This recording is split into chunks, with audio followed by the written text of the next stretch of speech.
기쁨에 대한 설교 3주 설교하기로 말씀을 드렸고 오늘이 세 번째입니다. 크리스천은 기쁨의 사람들이다라고 첫 번째 말씀을 드렸습니다. 기쁨이 크리스천들의 특징입니다. 지난주에는 기쁨의 영적 식탁 성찬에 대하여 말씀을 드렸습니다. 예수 그리스도를 기억하는 성찬을 할 때에 거룩한 슬픔이 있는가 하면 또한 거룩한 기쁨이 우리 속으로부터 흘러납니다.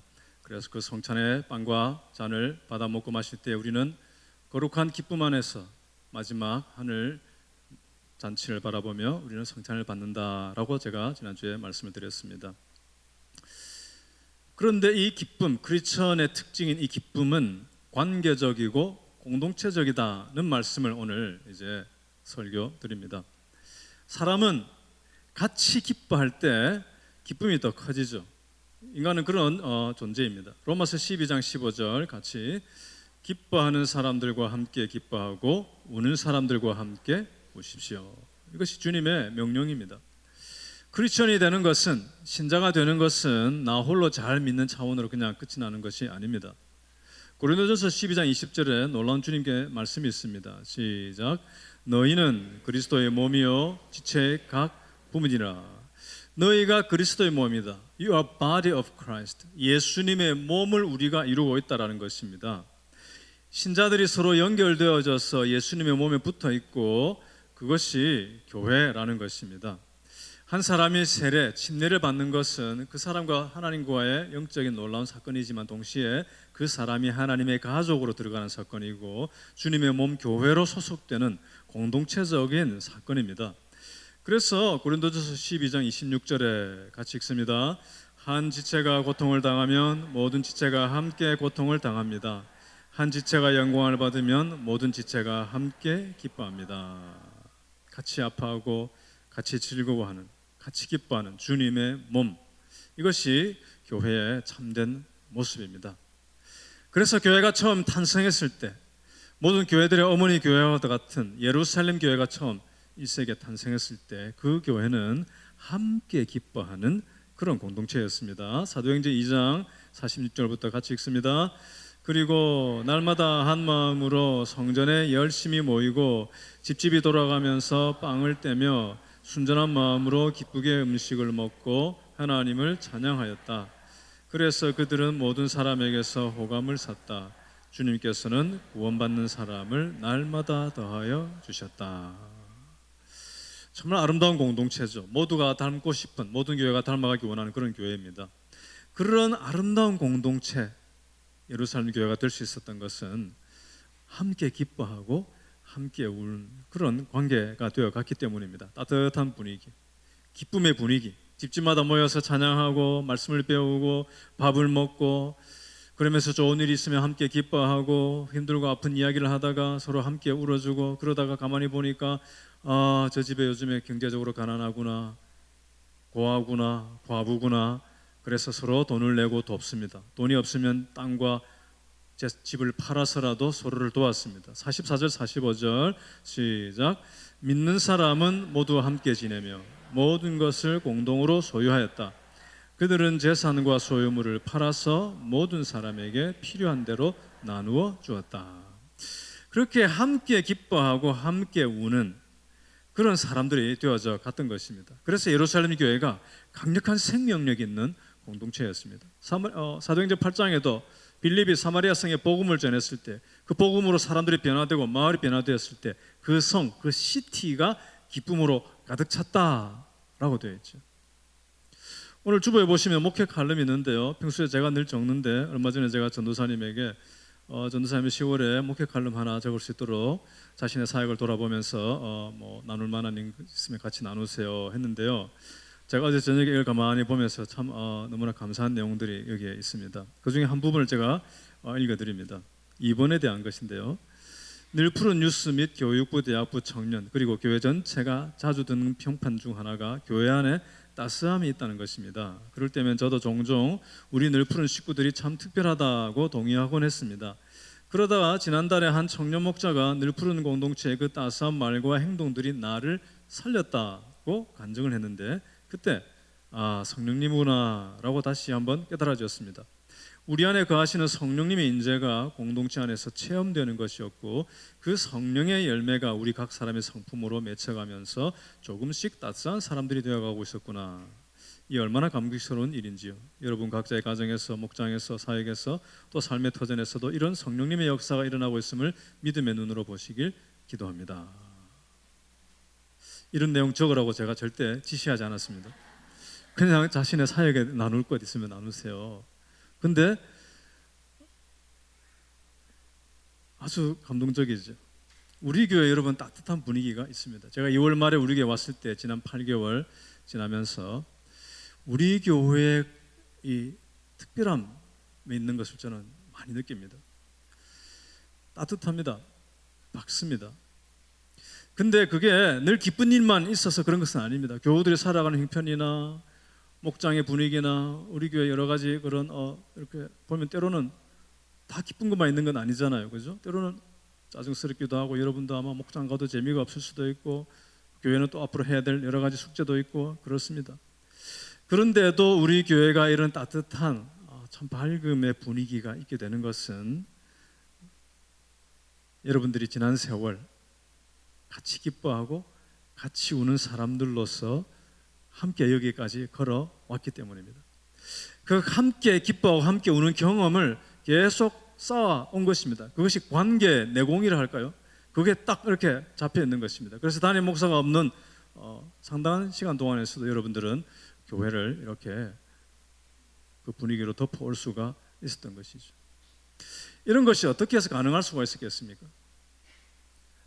여러 가지 이유가 있겠지만 저는 그 중에 아주 결정적인 부분이 목장이라는 것을 압니다. 목장의 파워입니다. 우리가 목장으로 모이는 것은 사도행전에 있는 예루살렘의 아름다운 모습을 조금이라도 담기를 원하는 노력입니다. 그만큼 완전한 혹은 원하는 만큼 잘 안 된다 할지라도 우리는 그 아름다운 모습을 조금이라도 닮아가기를 추구하는 이 가정교회의 이 소망의 몸짓이 바로 목장입니다. 목장.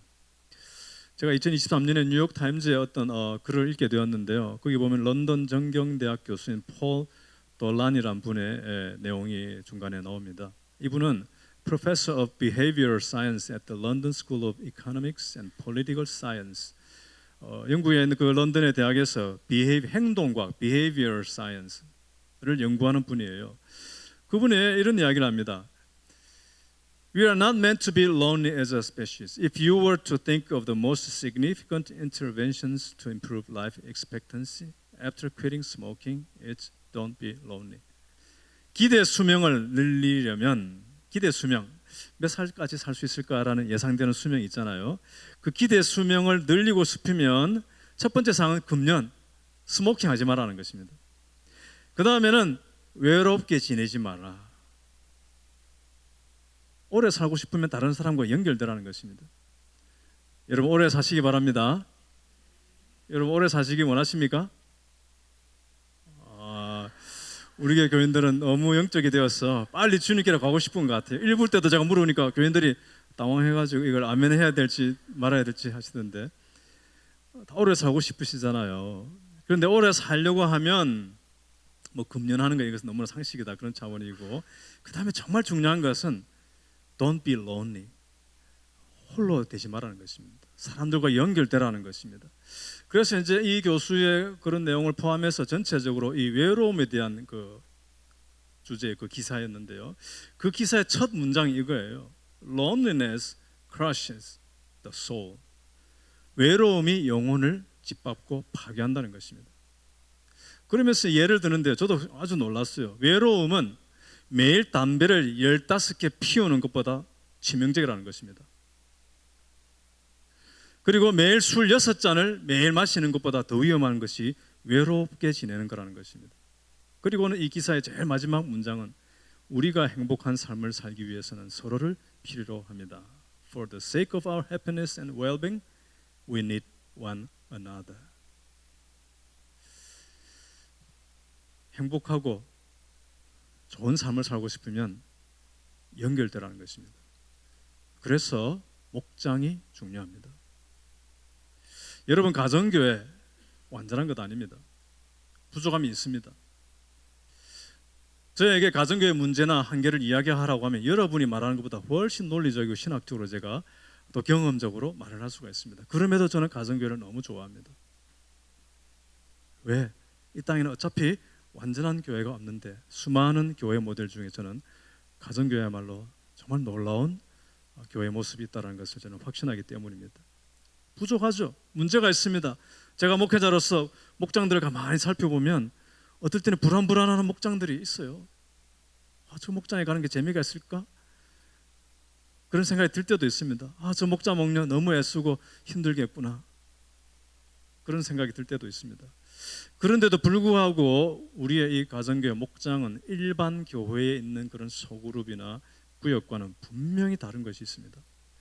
좀 추구하는 방향이 다르고 걸어가는 여정이 상당히 다르고 그 문화, 컬처, 어떤 소중한 가치 이런 것들이 굉장히 다른 것들이 있습니다. 함께 기뻐하고 함께 우는 그런 작은 공동체가 되어가려고 정말 애를 씁니다. 정말 애를 씁니다. 하나님께서 인간을 지으셨을 때에 하나님의 형상을 닮은 존재로 지으셨다라고 기록이 되어 있습니다. 하나님의 형상, 이미지. 하나님을 닮은 것 중에 아주 중요한 것이 관계적인 것입니다. 하나님 삼위일체 하나님, 완전한 관계성 속에 공동체적으로 존재하신 하나님이신데 그 하나님께서 우리를 지으셨기 때문에 우리도 관계적인 존재로 만드셨어요. 그래서 우리는 관계가 밝고 건강하고 관계가 충만할 때 가장 행복할 수밖에 없는, 관계가 깨어질 때 우리는 비참하게 되는 그런 것이 인간의 모습입니다. 아담과 하와가 죄로, 불순종으로 악이 인간 속에 들어왔습니다. 즉각적으로 나타난 것이 하나님과 인간의 영적인 관계가 깨어졌습니다. 그리고 사람과의 관계가 깨어지기 시작합니다. 그 아담과 하와 부부가 즉각적으로 서로를 원망하는 모습이 나타납니다. 그리고 그 자녀 세대에서는 형제끼리 죽이는 일들이 일어나게 되죠. 위로 옆으로 죄로 말미암아 관계가 깨어집니다. 이 깨어진 관계를 회복하여 주기 위해서 하나님의 아들 예수 그리스도께서 이 땅에 오시고 십자가 위에서 그 죄에 대한 저주와 심판과 형벌을, 죄에 대한 심판과 형벌을 대신 받으시고 십자가에서 죽으십니다.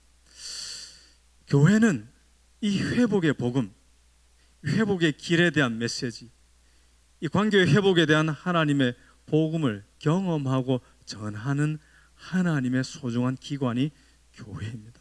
교회입니다. 교회는 하나님의 디자인입니다. 그래서 우리는 이 목장에 헌신을 합니다. 서로의 관계 속에서, 이 목장 속에서 주님께서 의도하신 그런 관계를 바라보고 시도하고 노력하고 추구하는 것입니다. 그래서 늘 모이면 밥을 먹고, 왜? 식구는 늘 밥 먹는 게 가족이니까 모이면 늘 밥 먹고 수다 떨고, 주일날 설교 말씀을 요약한 것을 누가 읽어주면 그것에 대해서 돌아가면서 나는 이것에 대해서 이렇게 느꼈습니다, 이런 말씀에 대한 적용을 나누고, 그 다음에 감사 제목 나누고, 기도 제목 나누다 보면 삶의 시시콜콜한 것부터 굉장히 심각한 것까지 과거와 현재, 미래에 대한 온갖 이야기들이 다 쏟아져 나오기 시작합니다. 그런데 그것이 놀라운 하나님의 방식이라는 것입니다. 여러분이 이제 이번 주말이 되면 또 목장에 갈 텐데요, 여러분이 목장에 가서 하는 그 일은 너무나 biblical and theological, 너무나 성경적이고 신학적인 행동을 여러분은 하고 있는 것입니다. 굉장히 심오한 일을 여러분이 하고 있는 것을 확신하시길 바랍니다. 지난 금요일, 어제 아래 우리는 목장을 한 주 쉬고 전체 교회 식구가 모여서 목장연합 금요 기도회를 가졌습니다. 그래서 아주 아기부터 연로하신 시니어 어른들이 이르기까지 다 모여서 이 교회당에 꽉 차서 우리 찬양하고 말씀을 듣고 기도했습니다. 제가 이제 이 기도회를 위해서 1시간 전쯤에 미리 교회당에 도착했는데요, 저는 평소에 이렇게 주일이나 또 이렇게 평소에 교회 오면 아무도 아직 오지 않아가지고 제가 교회 입구를 문을 열어야 될 때가 있는데요, 오늘도 그렇지 않을까 하고 일찍 왔는데 보니까 교회 안에 사람들이 많은 거예요. 제가 깜짝 놀라가지고 이분들이 이렇게 기도를 사모하는 분이었는가? 이렇게 일찍 와가지고 벌써 이렇게 왔다 갔다 하고 막 방마다 있고 이런 거예요. 그래서 가만히 보니까 김밥, 빵, 뭐 이런 먹을 것, 떡 같은 것들을 잔뜩 가져와가지고 목장끼리 또 다른 목장과 함께 앉아가지고 막 먹고 있는 거예요.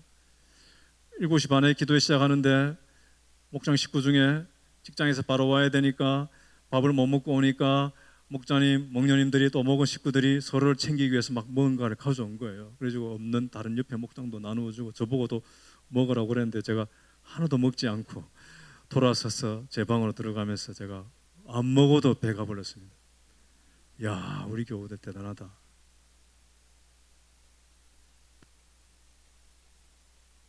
이런 컬처, 이런 분위기 놀라운 것입니다.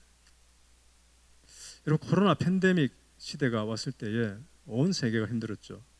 그때 전 세계적으로도 그렇고 한국도 수많은 교회들이 문 닫았습니다. 지금도 계속 그 후유증으로 작은 교회들이 사라져가고 있습니다. 그때 그 무렵부터 해마다 갤럽에서 일을 했던 데이터 통계 전문가 지용근이라는 분이 교회를 연구하기 시작했습니다. 그래서 해마다 이제 연구 보고서를 한국교회 트렌드 해마다 책을 내고요. 어떨 때는 제가 사기도 했지만 어떨 때는 그냥 저한테 배달이 돼요. 이거 어디서 보내주는가 가만히 보니까 어떤 개인의 도네이션, 그다음에 기아 대책이나 이런 단체에서 그걸 대량으로 사서 교회들에게 보내면서 한국교회 같이 고민하자, 이제 그런 것이었어요. 그거 보면서 제가 정말 놀랐던 것들이 있습니다.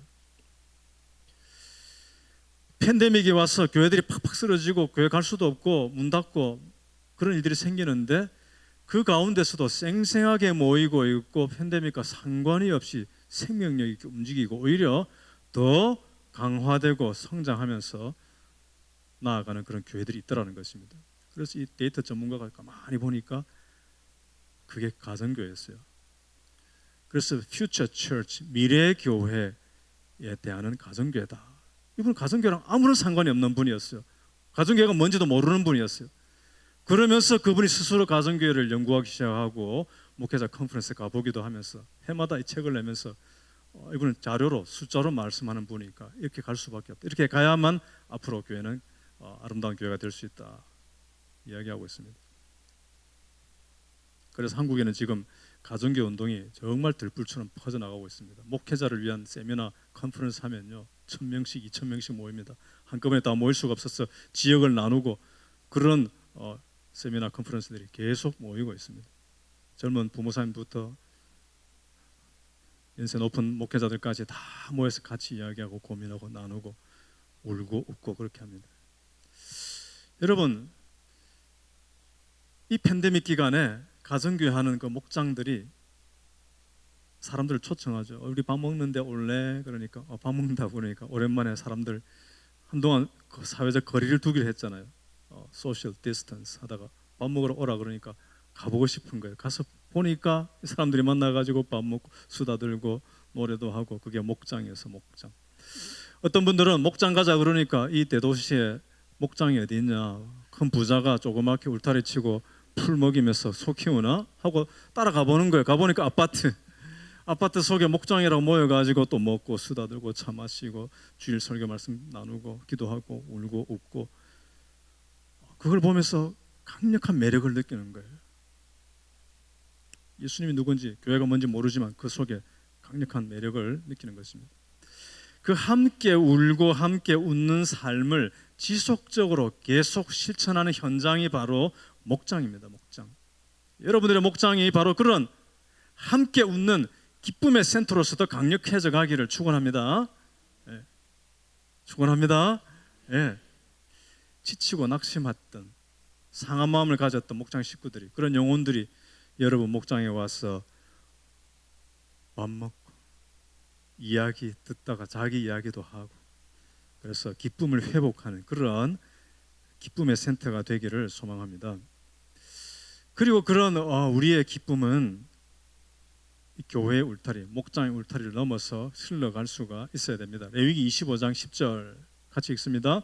너희는 50년이 시작되는 이 해를 거룩한 해로 정하고 전국의 모든 거민에게 자유를 선포하여라. 이 해는 너희가 희년으로 누릴 해이다. 이 해는 너희가 유산 곧 분배받은 땅으로 돌아가는 해이며 저마다 가족에게로 돌아가는 해이다. 이 50년째가 되는 희년, 희라는 것은 기쁨에 해당하는 것인 기쁨의 해, The Year of Joy, Jubilee라고 그러죠. 이스라엘은 하나님께서 모세를 통하여 법을 주셨는데요, 매 7년은 안식년입니다. 안식일이 7일째 오는 것이 안식일이라면 7년마다 오는 것이 안식년인데요, 그때는 땅에 농작물을 심지 않고 밭을 갈지 않습니다. 그냥 그대로 땅을 쉬게 해줍니다. 그 자연이 회복되고 그 기간 동안에 좀 적은 것이 소유가 적어도 하나님 의지하면서 믿음으로 살아가는 법을 배우면서 살아갈 수 있도록 하나님께서 안식년 제도를 주셨는데요. 그 안식년이 7년마다 돌아오죠. 그게 7번 되면 몇 년이 됩니까? 7, 7, 49년. 다음에 오는 것이 50년째가 안식년 중에서도 강력한 큰 기쁨의 해 주빌리 희년이 오는 것입니다. 이때가 되면 그동안 살아오다가 돈이 없고 이러다 보니까 자기 조상들에게 물려받았던 땅이 있는데 그걸 그냥 팔아버리고 할 수 없이 그렇게 가난하게 땅 판 것으로 먹고 살아야 되는 사람들이 가족들이 생기죠. 그러면 희년이 오면 그 땅을 본래 주인으로 돌려주어라는 것이 하나님의 명령입니다. 또 살아가다가 종이 됩니다. 가진 것이 없으니까 이제 내가 부잣집에 가서 품삯 종노릇하면서 하인 노릇하면서 살아가는 사람들이 생기죠. 그러다가 50년째가 되면 희년이 오면 종을 해방해서 자유민으로서 돌아가게, 자기 집으로 돌아가게 해주라. 이것이 하나님의 명령이었어요. 처음에 모세를 통한 이스라엘 백성에 주신 이 희년의 법은 놀라운 것입니다. 이것을 17세기, 18세기, 19세기 지나면서 사람들이 보고는 깜짝 놀라는 것입니다. 우리가 이것을 똑같이 우리 시대에 할 수 없지만 20세기, 21세기에 이 정신을 실천할 수 있는 것이 뭐 없을까? 예수 안 믿는 사람들 이걸 연구하고 발표하고 막 이런 운동들이 일어나게 됩니다. 그런데 안타깝게 이스라엘 백성들은 사실은 이 희년의 법을 제대로 역사 속에서 지켜내지를 못하였습니다. 함께 기뻐하고 함께 우는 공동체, 그것이 주님의 계획입니다. 처음부터. 이제 우리가 금년 땡스기빙 추수감사절 주간이 되면 그 연휴 기간 동안에 우리 교회 젊은이들이 청년들이 12명 멕시코로 갑니다. 거기 가면 YWAM 선교단체에서 멕시코의 가난한 사람들을 위해 집 지어주는 그런 사역을 하는 팀이 있습니다. 전문가들입니다. 그래서 딱딱 조립할 수 있는 그런 자재들이 준비되어 있고 코치할 수 있는 전문가가 있고 그렇습니다. 거기에 가서 한 가족에게 집을 지어주는 총 경비가 재료비와 그 모든 소파, 냉장고 이런 거 기본 가구를 다 포함하면 12,000달러가 듭니다. 그래서 그 12,000달러를 헌금하고 젊은이들이 헌금하고 또 우리 펀드레이징도 해서 준비해 갑니다. 그리고 개인 경비, 비행기 값과 한 주간 동안에 자기 먹을 것 돈 다 자기가 내고 해서 이제 가게 되는데요. 왜 그걸 합니까? 그 멕시코 주민들이 예수를 믿는지 안 믿는지 모르겠지만 그 상관이 없이 우리가 가지고 있는 이 기쁨을 같이 맛볼 수 있는 사회 속으로 주님의 기쁨을 흘려보내는 그 일을 하는 거예요. 여러분, 대한민국에서는 학교 교육이 실패했다는 이야기를 이제는 공공연하게 합니다. 학교가 무너졌고 학교를 우리가 신뢰할 수 있느냐? 이건 대한민국만의 문제가 아니라 미국 전 세계가 학교라는 시스템으로 인류가 오랫동안 해왔는데 이 학교의 시스템이 너무나 문제가 많고 한계에 이르렀다는 것이 이제 느끼게 됩니다. 끊임없는 경쟁과 비교와 소외, 왕따 이런 것들이 일어나고 있는 학교 이 한계 앞에서 어떻게 할 수 있을까 사회가 고민하고 있어요. 정답이 나오지 않습니다. 실패한 건 알겠는데 대안이 안 보이는 것입니다. 그래서 뭔가 이렇게 해보자 저렇게 해보자 다양한 대안들이 나라마다 지금 노력하고 토론하고 있습니다. 여러분, 우리 교회 학교, church school, 교회 학교는 어떻습니까? 주일 학교가 어떻습니까? 함께 웃고 함께 우는 그런 사람들을 배출할 수 있는 교회 교육이 되어야 될 줄로 믿습니다.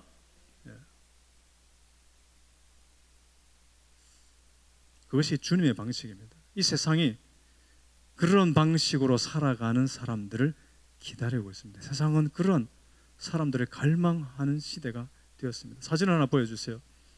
이거 보면 동그랗게 생긴 어떤 그림이 나오는데 이게 뭐냐면 큐 드럼이라는 것입니다. 큐처럼 생겼죠. 노란 것을 열면 안에 통이 비어 있습니다. 플라스틱인데요. 거기 물이 한 50리터 들어가는 것입니다. 아프리카에 우물 파주기를 했습니다. 선교단체와 교회들과 여러 개인과 나라들이. 그런데 우물을 파줬는데 그걸 들고 이동하는 것이 너무 힘들어요. 여성들이 지고 이고 막 들고 아이들이 하는데 너무 힘들고 허리 아프고 먼 거리 몇 킬로를 배달해야 되고, 그래서 이걸 쉽게 갈 수 있는 방법이 없냐 해서 이게 그 다음 사진 보여주세요. 딱 줄을 끼워서 끌고 가면 돌돌돌돌 굴러가는 거예요. 드럼이. 저 속에 물이 들었어요. 그러니까 아이들이 처음에 신나니까 아이들이 막 합니다. 어머니 너무 편해졌어요. 엄마들이. 야, 이제 내가 물 길리지 않아도 되겠구나. 아이들이 스스로 막 가서 몇 킬로씩 집으로 갖고 오는 거예요. 누군가 이걸 생각해냈어요. 이걸 AT, Appropriate Technology, 적정 기술이라고 지금 이야기하면서 연구하고 있습니다. 경제적 형편이 어려운 사람들에게 저렴하면서도 손쉽게 친환경적이면서도 나눔과 배려 가능할 수 있는 그런 스피릿이 있는 어떤 그런 테크놀로지, 그런 기술, 그런 제품을 지금 연구하는 사람들이 막 생겨나고 있습니다. 그 다음 또 하나 사진 보여주세요. 이건 라이프 스트로. 이걸 들고 다니면서 딱 어디든지 딱 물속에 넣고 쭉 마시면 깨끗한 물이 정수되어서 올라오는 거예요. 이 하나가 필요한 마을과 동네가 세상에 얼마나 많습니까? 이 적정 기술을 고민하면서 인류가 같이 기뻐하고 같이 우는 세상이 되어야 되지 않겠냐라는 것입니다. 사실은 크리스천들이 이걸 열심히 해야 돼요. 저는 이걸 개발하는 분들이 크리스천이었으면 좋을 것 같아요. 누군지 모르지만. 오늘 주보에 보면 1페이지에 이 우리가 교회입니다. 제가 온 다음에 주보 매 1페이지에는 우리가 교회입니다. 그래서 우리 교우들의 다양한 사진을 실자해가지고 요즘에 우리 박정현 행정목녀님이 매주 알아서 사진을 싣고 있는데요. 어떻게 제 설교 주제를 알았는지 오늘 딱 이걸 올려놨어요. 올리브 블레싱. 올리브 블레싱은 목장에서 우리 자녀들을 올리브 나무에 달려있는 소중한 그 올리브 열매처럼 소중한 우리 자녀들을 축복하고 기도하고 스스로 기도 제목과 감사 제목을 말하게 하고 어른들이 기도하고 그런 올리브 블레싱입니다. 그리고 어린이 목장이 있습니다. 청소년도 목장이 있습니다. 다음 주에는 청소년 목자들을 주일 예배 시간에 이제 임명하는 식을 할 것입니다. 어제 토요일 날 청소년 목장들이 흩어져서 교우들이 집에서 여러 곳에서 드디어 이제 오프닝을 시작했습니다. 여러분이 이 어린이 목장, 청소년 목장은 그저 우리 교회의 어린이 부서와 청소년 부서를 잘 관리하기 위한 시스템, 조직 관리하기 위한 그런 방식이 아닙니다. 절대 그런 것이 아닙니다. 우리 아이들이 어린이 목장을 계속 가고 그 중에 어떤 아이들은 목자로 섬기기도 하고 거기서 감사와 기도 제목을 나누고 청소년들이 그렇게 목장으로 계속 모이고 함께 웃고 함께 울면서 어릴 때부터 사람을 바라보는 시각이 점점 달라져 갑니다. 서로의 관계가 자라는 것입니다. 다른 사람, 다른 영혼들의 마음을 살피고 배려하는 감각이 자라나는 그런 사람들이 되어 가는 것입니다. 저는 앞으로 이 가정교회 운동, 미국과 한국의 선교지에도 지금 엄청나게 퍼져나가고 있는데요. 이 가정교회 출신들의 이 청년들이 앞으로 10년 뒤, 20년 뒤에 어떤 모습으로 나타나게 될지 저는 정말 기대가 됩니다. 이 망가진 사회, broken society, hurting society, 서로 아파하고 있는 이 세상에서 이 주님의 안목으로 세상으로 나아가서 함께 기뻐하고 함께 우는 그런 내면적인 퀄리티를 가지고 섬길 그런 사람들이 가정교회 안에서 저는 배출될 것을 믿습니다. 지금 우리가 어린이 목장, 청소년 목장은 그런 사람들을 준비해 나가는 축복의 여정이 될 것입니다. 세상이 그런 사람들을 기다리고 있습니다. 요한복음 15장 5절 같이 읽습니다. 나는 포도나무요 너희는 가지이다. 사람이 내 안에 머물러 있고 내가 그 안에 머물러 있으면 그는 많은 열매를 맺는다. 너희는 나를 떠나서는 아무것도 할 수 없다. 이것이 제자도의 핵심 메시지죠. 내가 주님께 잘 머물러 있고 주님과 동행하는 삶을 살아야 되고 주님께 붙어 있어야 된다. 그런데 이것은 개인적인 신앙의 원리로 끝이 나는 것이 아닙니다.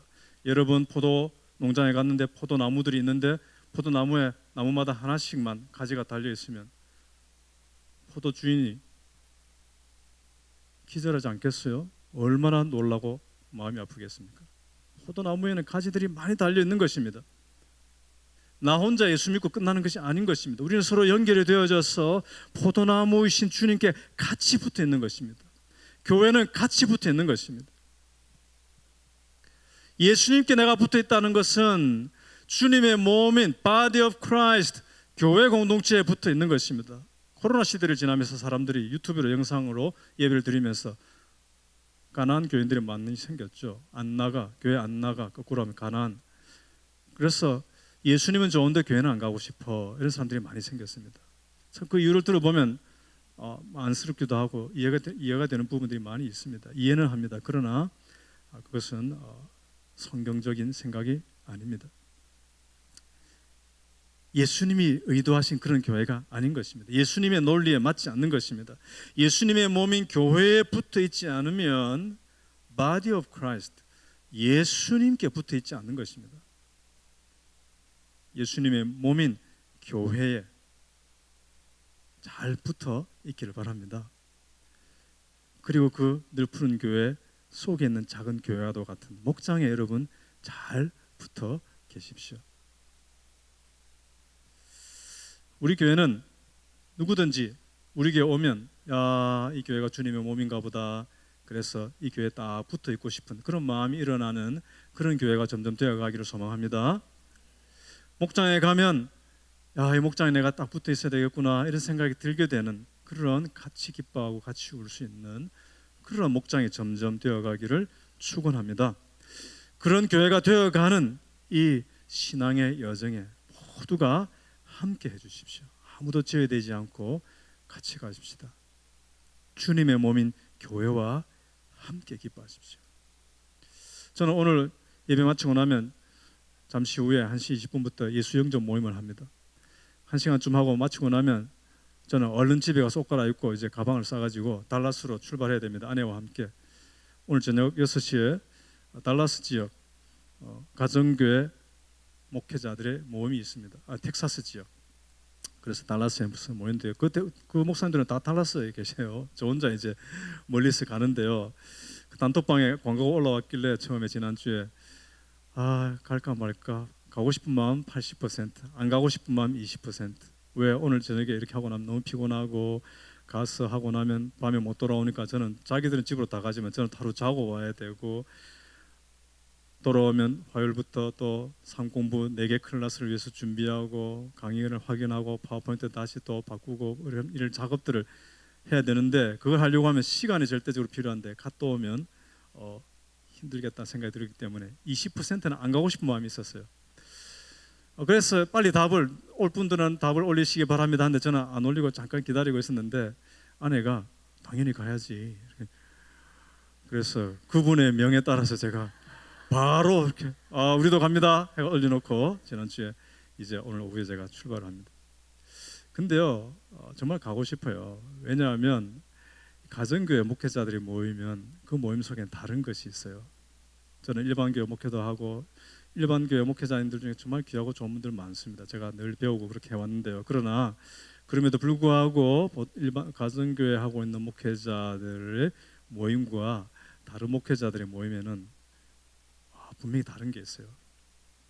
가정교회 목회자들이 모이면 서로 퍼주려고 그러고 목회 노하우도 퍼주고 밥도 퍼주고 돈도 퍼주고 물건도 퍼주고, 오늘도 가니까 무슨 매실청 석류청 온갖 청을 만들어 놨는데 신청하세요. 벌써 메뉴를 신청받고 돌아올 때는 내일 청을 이제 하나 들고 제가 돌아오게 될 것 같아요. 그리고 교회 사이즈, 규모, 교인 숫자 이런 것들이 아무런 이슈가 되지 않습니다. 같이 머리 맞대고 이야기하고 목회자들의 목장이에요. 거기서 같이 웃고 같이 울고 그러면서 힘을 얻고 목회 지혜를 공급받고, 그러니까 지금 한국에도 가정교회 운동이 목회자들 속에 확 퍼져나오고 있는 것입니다. 다른 데서 경험할 수 없는 새로운 문화가 여기 있는 거예요. 여러분, 웃는 자들과 함께 웃어주는 최고의 분이 누구이십니까? 예수님이셨잖아요. 우는 자들과 함께 해주신 최고의 분이 누구십니까? 주님이시죠. 그 주님의 마음을 같이 계속 연습하고 실천하는 현장이 여러분의 목장입니다. 목장. 우리가 목장에서 VIP 기다립니다. 한 분 우리가 VIP 초청해서, VIP는 예수님을 아주 믿지 않는 분이죠. 그래서 우리가 기도하고 섬기고 해서 때가 되어서 우리 교회도 오고 예배도 참석하고 예수님 믿고 세례도 받고, 그런 것을 우리는 꿈꾸고 그렇게 갈망합니다. 그런데 우리가 VIP를 데려오는 거 중요한데요. 우리가 생각해야 될 것은 그 VIP를 전도의 대상으로서, 우리의 목표의 어떤 대상으로서만 바라보면 안 됩니다. 한 사람 세례 믿는 어떤 그 숫자로서 생각해서는 안 됩니다. 그 영혼을 하나님께서 사랑하신다라는 것을 우리가 생각하면서 그 영혼이 우리 목장에 와서 함께 기뻐하고 함께 울어야 할 영혼으로서 바라보아야 합니다. 그래서 밥 먹고 또 밥 먹고 같이 시간을 보내고 수다 떨고 그렇게 하는 것입니다. 그런데 이 목장을 의무로서, 책임으로서 생각하면 너무나 힘듭니다. 그렇죠? 이걸 경제적인 효율성의 잣대를 보면 너무나 낭비예요. 이 엄청난 시간을 별 내용도 없는 것 같고 뭐 했지 오늘? 때로는 굉장히 삶이 낭비되는 것 같습니다. 목장을 출석해야 되는 어떤 종교 활동, 목사님 강조하니까 가야지, 목사님 저렇게 오라고 하니까 어쩔 수 없이 우리 교회 다니려면 내가 목장 가야 되나 보다 해서 의무감을 가지고 가는 종교 생활을 생각하면 한없이 부담스럽습니다. 그런데 오늘 이후로 여러분은 목장에 대한 시각을 좀 바꾸세요. 이것이 크리스천의 라이프 스타일이라고 바꾸세요. 왜? 초대교회가 그렇게 했잖아요. 100% 똑같게 할 수 없는 21세기지만 우리 시대의 버전으로 해보고 싶은 것입니다. 크리스천 라이프 스타일, 크리스천의 삶의 방식입니다. 같이 웃고 같이 울고. 전도가 잘 되면 좋죠. 그러나 잘 안 돼도 괜찮습니다. 함께 기뻐하고 함께 울 수 있는 그런 관계가 점점 되어가면 그 자체가 하나님 기뻐하신 일이고, 그 자체가 감사한 일이고, 그 자체가 열매이고, 그렇게 계속 함께하면 하나님의 시간 속에 자연스럽게 영혼 구원이 또 제자를 삼는 일들이 일어나게 될 것입니다. 어제 제가 밤늦게 설교를 준비를 하고 있는데 초원 모임들의 단톡방이 막 시끄러워요. 초원 모임이란 것은 목자 목녀들이 4목장 내지 5목장 이렇게 그룹이 된 초원이 있습니다. 이제 그 목자 목녀들이 얼마 전에 새롭게 개편을 했기 때문에 자기 초원의 모임들을 막 해오고 있거든요. 어젯밤에도 2초원인가 3초원인가 이렇게 모이는데요. 단톡방이 막 시끄러워요. 계속 사진도 올라오고 맛있는 거 자기들이 먹고 저는 설교 준비한다고 끙끙하고 있고 그렇게 막 하는데 마지막에 보니까 감사한 이야기들이 막 올라오는 거예요. 밤 12시 넘어도 막 올라오고 그래요. 그 중에 어떤 한 목녀님이 올린 내용이 있습니다. 오늘 설교 내용에 아주 맞는 것 같아요. 그 중에 일부를 제가 읽어볼게요. 교제 한 5시간, 그 목자 목녀들이 8분 10분이 이제 먹고 교제 한 5시간 동안 토요일 밤에 지난 거예요. 그러니까 집에 가니까 12시가 넘어가지고 그 밤 1시쯤 된 시간에 감사 제목을 적는 거예요. 교제 한 5시간이 하나님이 끌고 가시는 거대한 바퀴 위에 올려진 마차 안에서 덜컹거리며 흔들리며 함께 먹고 마시며 즐겁고도 중요한 시간을 보낸 느낌. 그러니까 하나님께서 예쁜 마차를 준비하셔가지고 같이 태워놓고 여행을 가면서 멋지게 여행을 하면서 먹고 마시고 수다 떨고 가는 그 멋진 시간을 가지고 온 느낌이다, 그런 것이죠. 금사빠의 별명을 가진 나이인데, 금사빠 뭔지 아세요? 금사빠, 금방 사랑에 빠지는 사람. 이분은 굉장히 목녀님이 로맨틱하고 마음이 소녀 같은 마음이 그런 부분이 있는 부분이에요. 그래서 금사빠의 별명을 가진 나이인데 이 병이 도실 것 같은 불길한 느낌. 그러니까 첫 초모임 갔다 오니까 너무 좋고, 그래서 이 다른 목자 목녀들과 웃고 울고 삶을 나누고, 목자 목녀들의 목장이 또 다른 목장이 초원이거든요. 그렇게 하고 나니까 이 몸이 너무 좋은 것입니다. 요즘 같은 세상에서 헌신에 대한 감사와 기도로 마무리할 수 있는 사람들과 함께 할 수 있다는 것은 노력한다고 가질 수 없는 소중한 은혜, 내게 베풀어 주신 하나님의 특별한 은혜 앞에 감사. 그러니까 목자 목녀들은 평소에도 늘 수고를 많이 해요. 그런데도 그런 세상에서, 이 세상에서 이런 헌신에 대해서 실컷 수고하고 헌신해놓고서는 그게 감사하다라고 또 이야기하고 기도하고 마무리할 수 있는 이런 사람들이 내 곁에 함께 있다라는 것, 같이 그렇게 할 수 있다라는 것, 이게 너무나 하나님의 선물이고 은혜라는 것입니다. 정확한 거죠. 목장에서 함께 웃고 함께 울고, 목자 목녀들은 또 초원에서 만나서 목자 목녀들끼리 또 함께 웃고 함께 울고 그렇게 하는 것입니다. 주님의 방식은 함께 기뻐하는 것입니다. 주님의 몸 교회와 함께 기뻐하십시오. 목장 식구들과 함께 기뻐하고 함께 우십시오. 그럴 때 우리는 이웃과 함께 기뻐하는 사람들이 점점 되어 갈 수가 있을 줄로 믿습니다. 오늘은 설교 후에 찬양하지 않습니다. 보통은 제가 설교하고 난 다음에 찬양합시다 하고 막 이렇게 하는데 오늘은 침묵 기도를 할 거예요. 여러분 오늘 말씀을 듣고 내 여러분 마음에 와닿은 것이 뭔가 하나가 있습니까? 어떤 단어 하나, 어떤 한 문장, 내가 붙잡고 싶은 거, 오늘 예배를 마치고 집으로 가기 전에 하나 붙잡고 가고 싶은 거 뭔가 있습니까? 감사입니까? 회개입니까? 어떤 결심입니까? 그런 것들 하나씩 붙잡으세요. 한두 가지씩. 그걸 놓고 하나님 앞에 감사의 기도, 회개의 기도, 어떤 결심의 기도, 그걸 위해서 내가 하나님 도우심이 필요한데 도와주세요. 그런 도움을 구하는 기도 같이 조용하게 하나님 앞에 침묵으로 기도하겠습니다. 다 같이 일어나셔서 내 영혼이 은총 입어 찬양하겠습니다.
이제 주님 안에서 평안한 마음으로 한 주간을 시작하십시오.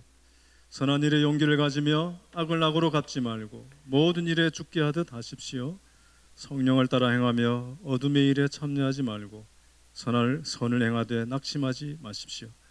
기쁨의 근원이신 주 예수 그리스도를 매일 의지하십시오. 주 예수 그리스도의 은혜와 하나님의 사랑과 성령의 교통하심이 항상 함께 있을지어다. 아멘.